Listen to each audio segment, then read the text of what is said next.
Kami dari kelompok 1 dalam pelajaran tentang pendidikan akan menjelaskan beberapa hal yang akan disampaikan oleh saya sendiri dan Rashid Yusuf dan teman-teman saya ini.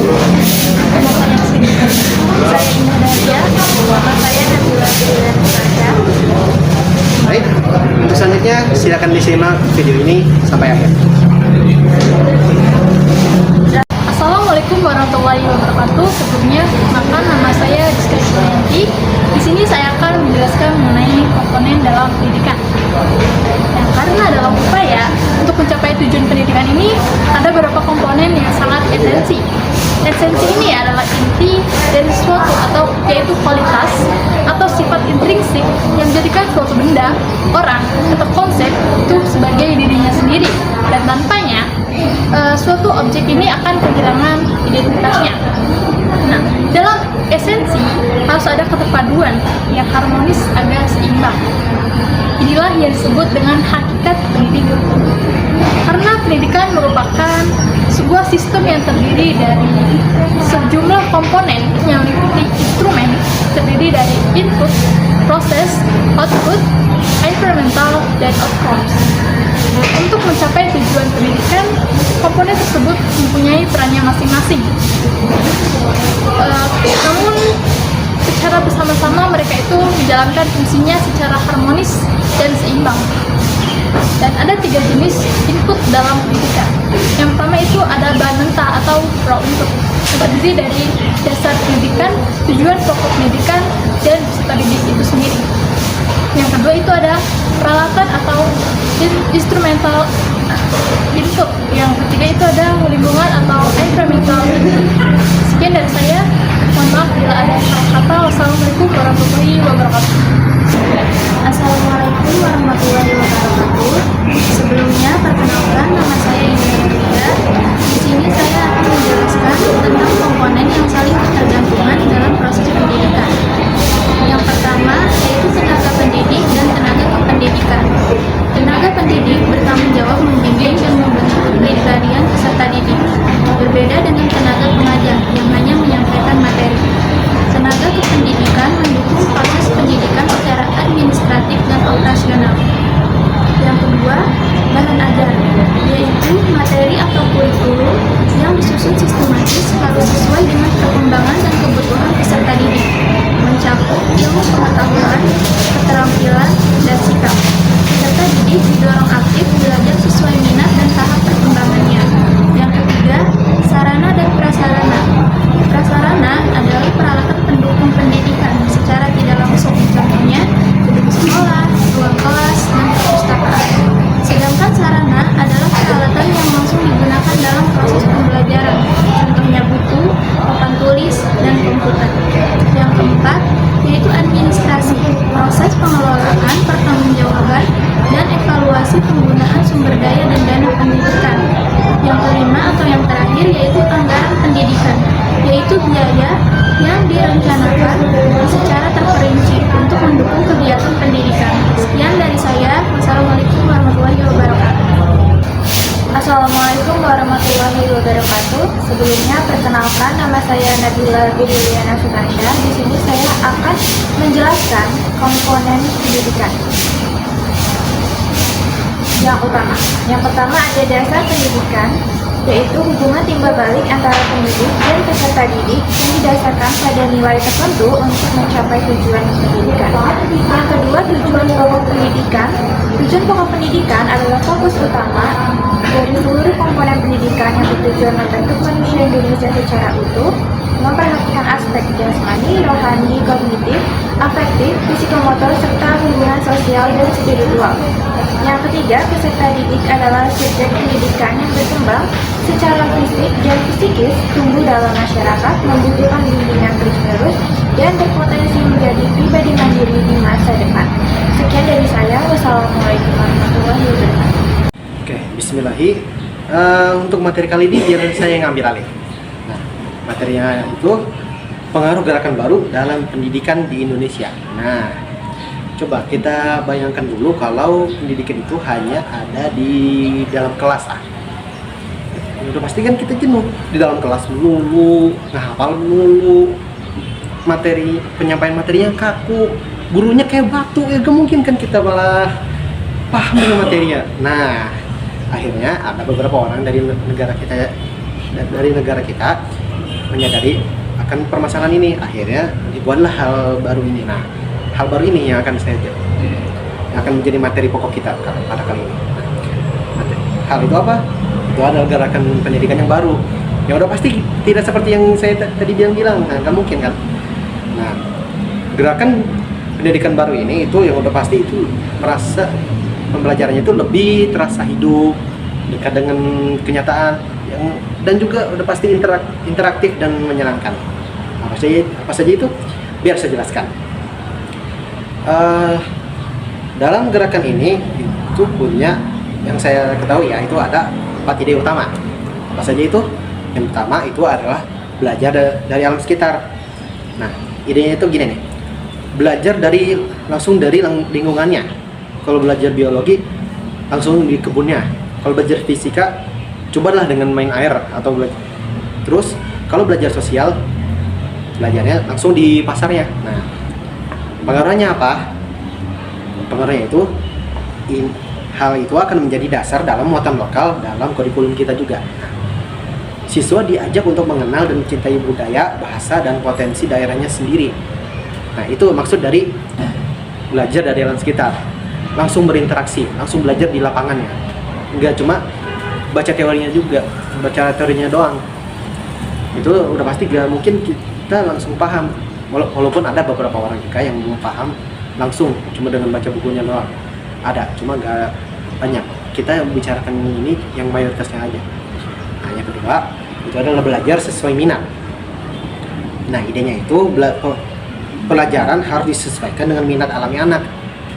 Anak yang suka tanaman bisa belajar sains dari berkebun. Bisa, misalkan contohnya tuh ya kita mempelajari DNA-nya, cara penyebaran bibitnya, itulah. Yang suka masak bisa belajar kimia dan matematika dari dapur. Nah, kalau dalam konteks ini kita memasak gak mungkin kan kita asal langsung cemplung doang kan, gak mungkin.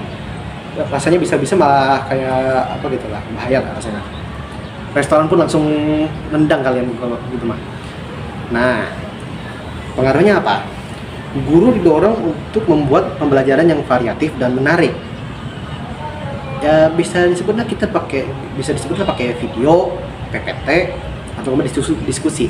Nah, itu agar siswa tidak bosan dan tetap fokus pada materi yang diajarkan oleh pemateri. Dan yang ketiga itu sekolah kejuruan, atau biasa kita sebut itu kayak SMK lah. Nah, idenya itu sekolah tidak hanya untuk teori, tapi juga untuk mempersiapkan siswa mempunyai keterampilan yang memadai agar siap bekerja dan mandiri di lapangan masyarakat. Nah, pengaruhnya apa? Ide ini yang paling kuat, dan itu juga lah yang jadi dasar lahirnya SMK, Sekolah Menengah Kejuruan. Dan selamat pagi, kami informasikan bagi penumpang kereta api Dharma Wangsa tujuan Surabaya Pasar Turi. Bagi penumpang yang kami maaf atas kegangguan tadi. Sampai mana sih? Oh ya, pengaruhnya apa buat di Indonesia? Ide ini yang paling kuat. Ini juga yang menjadi dasar lahirnya SMK, Sekolah Menengah Kejuruan, dan berbagai kursus keterampilan kayak balai latihan kerja yang menjadi tulang punggung penyedia tenaga kerja yang terampil di Indonesia. Nah, yang keempat, belajar dengan proyek. Nah, ini biasanya dilakukan sama anak kuliahan biasanya, membuat presentasi, diskusi lah gitu. Nah, idenya siswa belajar dengan mengerjakan sebuah proyek, misalkan membuat taman, membuat blog, atau pentas drama. Maaf atas gangguannya tadi. Sampai mana tadi kita ya? Oh ya, belajar dengan proyek tadi ya.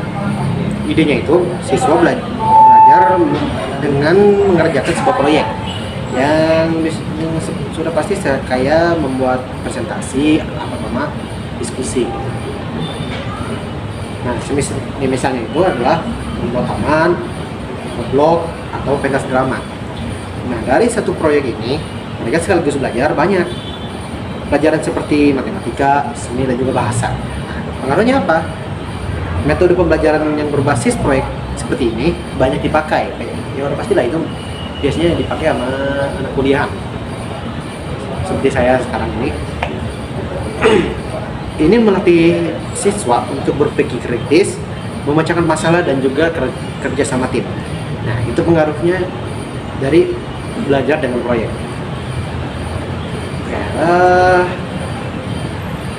Mari kita bicarakan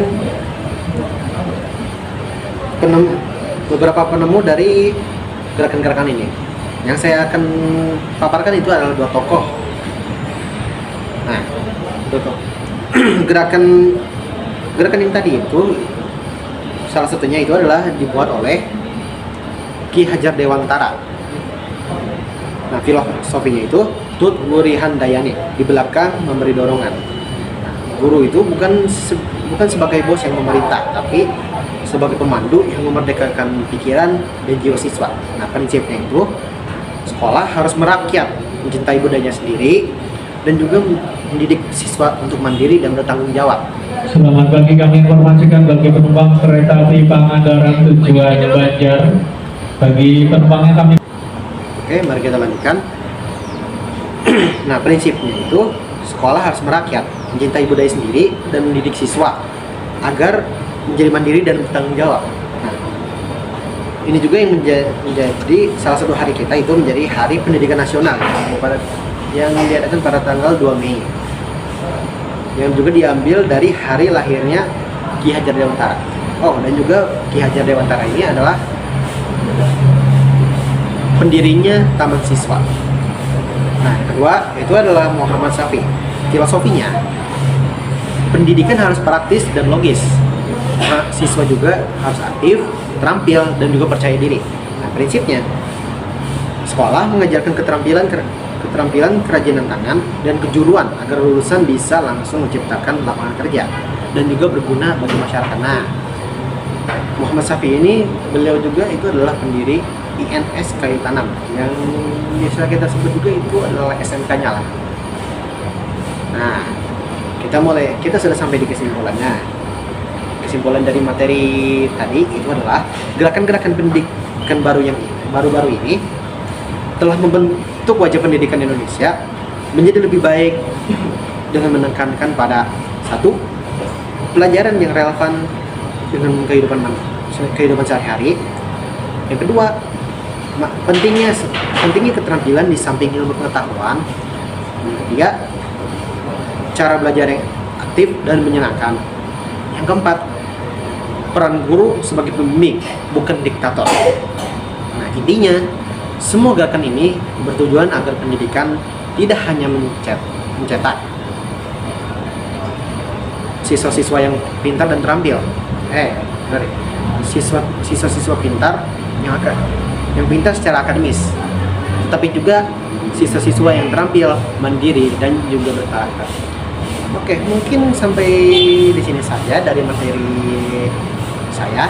Mohon maaf jika ada sedikit gangguan yang lumayan banyak juga tadi, dan juga kesalahan kata yang mungkin bisa yang kemungkinan membuat kalian sedikit tidak nyaman. Saya mohon maaf atas kesalahan sebelum saya. Terima kasih atas perhatian kalian. Wassalamualaikum warahmatullahi wabarakatuh. Baik semuanya, terima kasih sudah menonton video kami sampai akhir. Kami harap kalian semua bisa mendapatkan banyak pelajaran dari video ini. Terima kasih atas perhatian kalian. Hal terakhir yang akan kami ucapkan yaitu wassalamualaikum warahmatullahi wabarakatuh.